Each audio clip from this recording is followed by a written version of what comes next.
আসসালামু আলাইকুম এভরিওয়ান, কেমন আছেন সবাই? আশা করছি সবাই অনেক ভালো আছেন। আলহামদুলিল্লাহ আমরাও ভালো আছি। নতুন আরেকটি ব্লগে আপনাদেরকে স্বাগত জানাচ্ছি। আশা করছি আজকের ব্লগটিও আপনাদের কাছে অনেক ভালো লাগবে। সকালে ফজরের নামাজ পড়ার পরে আমি একটু ছাদে গিয়েছিলাম হাঁটতে।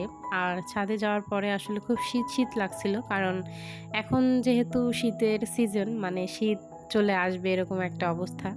তো আমি যখন ছাদে গিয়েছিলাম তখন হচ্ছে চারপাশটা খুবই কুয়াশা ছিল।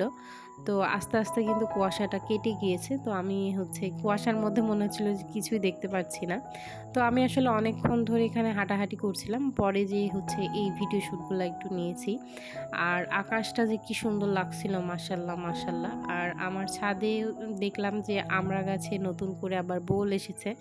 মানে আমড়া ধরবে, আমরা হয়তোবা খেতে পারবো আল্লাহ যদি চায়। তারপরে দেখলাম হচ্ছে যে আমাদের মাথার উপরে, আমাদের না সরি, আমার মাথার উপরে দেখলাম কি সুন্দর যে একটা কিউট চাঁদ ছিল। মাশাআল্লাহ মাশাআল্লাহ, আল্লাহ তাআলার সৃষ্টি যে কত সুন্দর। এত সকালবেলাও যে আমি চাঁদের দেখা পাবো সত্যি এটা ভাবতে পারিনি। দেখেন কি যে সুন্দর লাগছিল চাঁদটা। মনে হচ্ছিল ওকে একটু ছুঁয়ে দিই, ওকে একটু মানে আদর করি, কিন্তু সেটা তো আসলে সম্ভব না। চাঁদ তো আকাশেই সুন্দর, কারণ চাঁদ কখনো কারোর হাতে আসে না। চাঁদ আকাশেই সুন্দর। তো তারপরে হচ্ছে এখানে হচ্ছে আমার কিছু অ্যালোভেরা গাছ আছে। এই গাছগুলা কিন্তু খুবই অযত্নে থাকে। এটা কিন্তু আমি কখনোই যত্ন করি না ওইভাবে। পানিও আসলে ঠিকঠাকভাবে দেওয়া হয় না। কিন্তু তারপরেও দেখেন কতগুলা যে অ্যালোভেরা হয়েছে। তো চলেন এখন একটু নিচে যাই। নিচে যাওয়ার পরেই তো সকালের জন্য রান্না-বান্না করব। আজকে হচ্ছে আপনাদের ভাইয়া বলেছিল যে খিচুড়ি খাবে। তো ভাবলাম হচ্ছে আগে ডাউলটা ভেজে নিই, তারপরে হচ্ছে যে খিচুড়িটা বসিয়ে দিব। আমি আজকে মুগ ডাল দিয়ে আসলে খিচুড়ি রান্না করেছি। মুগ ডাল দিয়ে খিচুড়ি রান্না করলে আমার কাছে বেশি ভালো লাগে। কারণ হচ্ছে একটু অন্যরকম সেন্ট করে আরকি, যেটা আমার কাছে খুব ভালো লাগে। তো এদিকে আমার ডাউলটা ভাজা হয়ে গিয়েছে আর এদিকে চাউলটাও আমি ধুয়ে নিচ্ছিলাম। ২-৩ বার করে চাল না ধুলে আমার কাছে মনে হয় যে চাল থেকে হচ্ছে ময়লা সরে না। কারণ হচ্ছে এই সবগুলা তো মেশিনে ভাঙানো। এখনকার সবকিছুতেই আসলে ভেজাল। কোনো কিছুই হচ্ছে আপনি আগের মতো অর্গানিক পাবেন না, এরকম একটা অবস্থা। এজন্য নিজে থেকে আসলে যতটুকু সম্ভব চেষ্টা করি পরিষ্কার পরিচ্ছন্নতাভাবে সবকিছু গোছানো আরকি। আমি একটু তাড়াতাড়ি করছিলাম, কারণ হচ্ছে আপনাদের ভাইয়া সকালে খেয়ে তারপরে হচ্ছে ও স্কুলে যাবে। তো এইজন্য আসলে ছাদ থেকে হেঁটে চলে আসার পরেই হচ্ছে আমি মানে খিচুড়িটা আগে বসিয়ে দিয়েছিলাম। তারপরে বাকি কাজগুলো করে নিব। সংসারের তো আসলে অনেক টুকটাক কাজ থাকে। তো তারপরে যদি ছোট বাচ্চা থাকে তাহলে তো অনেক কাজই হয় আরকি। এক কাজ ২-৩ বার করা লাগে।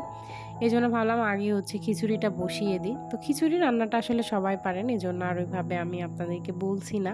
তো আমি যেভাবে রান্না করি তো সেটাই হচ্ছে একটু শেয়ার করলাম আরকি। সমস্ত কিছু হচ্ছে আমি আজকে কেটে দিয়েছি আর লাস্টে একটু আদা বাটা দিয়েছিলাম। দিয়ে পানি দিয়ে হচ্ছে আমি এটা রাইস কুকারে বসিয়ে দিব। খিচুড়ি কি ঝরঝরা খিচুড়ি আসলে আমার কাছে বেশি পছন্দ। আর একদম ওই যে সবজি খিচুড়ি আছে একদম নরম, এই ২ টা হচ্ছে আমার বেশি পছন্দ। তাছাড়া এই যে আ থাকে না কিছু মানুষ একদম মানে কেমন জানি একটা নরম খিচুড়ি, ওইটা আমার একদম ভালো লাগে না। তো যাই হোক এদিকে হচ্ছে খিচুড়ি বসানোর পরে মেয়ের হচ্ছে আরবি শিক্ষক এসেছিল। তো তার জন্য এই তো নাস্তা রেডি করে নিলাম। তাকে নাস্তা দিয়ে দিলাম। তো আর এই তো ঘড়িতে এখন বাজে মনে হয় প্রায় ৯:৩০ মতো। মেয়ে যেহেতু স্কুল বন্ধ, তো এদিকে হচ্ছে মেয়ে আর ছেলে দুজনে ছাদে এসেছে। ছাদে এসে হচ্ছে তারা খেলা করছে। আমার ছেলেটা মাশাআল্লাহ দেখতে অনেক বড় হয়ে যাচ্ছে দেখতে। এই তো সেদিন সে আমার কোলে আসলো ছোট্ট একটা বাবু, আর আজকে দেখেন কত সুন্দর বড় হয়ে যাচ্ছে মাশাআল্লাহ। এই তো আর কয়েকটা দিন পরেই তার হচ্ছে সামনে জন্মদিন নভেম্বরে। দোয়া রাখবেন আমার সন্তানদের জন্য, আমার পরিবারের জন্য। আর এই ২ টা কবুতর না আমাদের পাশের বাসার এক আন্টির। কি যে কিউট কবুতর ২ টা, মাশাআল্লাহ। আমার ছেলে এখানে বসে খেলা করছিল আর ওর খেলা দেখছিলাম আমি এখানে বসে। আর এটা হচ্ছে আমার গাছের ফুল। আর যে ফোনটা মানে এর আগে মনে হয় আমি আপনাদেরকে দেখিয়েছি একটা ব্লগে যে আমি একটা ফোন কিনেছি কিন্তু সেটা রিভিউ আসলে দেওয়া হয়নি। এই তো সেই ফোনটা, এটা হচ্ছে Redmi A5। তো ফোনটা বেশ ভালোই মাশাআল্লাহ, অনেকদিন তো ব্যবহার করছি। তো যাই হোক, আজকের মতো এই ছোট্ট ভিডিওটা এখানেই শেষ করে দিচ্ছি। আপনারা সবাই ভালো থাকবেন, সুস্থ থাকবেন, নিরাপদে থাকবেন। দেখা হবে খুব শীঘ্রই পরের আরেকটা ব্লগে। আসসালামু আলাইকুম। ভালো থাকবেন সবাই। দোয়া রাখবেন।